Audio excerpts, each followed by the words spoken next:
Nedumkandam ഉമ്മാക്കടയിൽ cancer ബാധിതർക്ക് നൽകുന്ന വേദനാ സംഹാരി ഗുളികകളും സിറിഞ്ചുകളുമായി യുവാക്കൾ അറസ്റ്റിലായ സംഭവത്തിൽ സംസ്ഥാന ഡ്രഗ്സ് കൺട്രോൾ വിഭാഗം കേസെടുത്തു.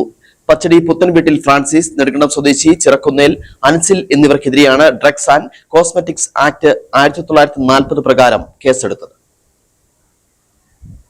നെടുങ്കണ്ടം പോലീസ് രജിസ്റ്റർ ചെയ്ത കേസ് ഡ്രഗ്സ് കൺട്രോൾ വിഭാഗത്തിന് കൈമാറുകയായിരുന്നു. പ്രതികളിൽ നിന്നും പിടികൂടിയ തൊണ്ടി മുതൽ കോടതിയിൽ സമർപ്പിച്ചു. അന്വേഷണം പൂർത്തിയായ ശേഷം റിപ്പോർട്ട് കോടതിയിൽ നൽകും. ഗുളിക വാങ്ങി എന്ന് പ്രതികൾ മൊഴി നൽകിയ കട്ടപ്പനയിലെ മെഡിക്കൽ സ്റ്റോറിൽ ശനിയാഴ്ച ഇടുക്കി ജില്ലാ drugs inspector Martin Joseph, drugs intelligence inspector KR Naveen എന്നിവർ പരിശോധന നടത്തി.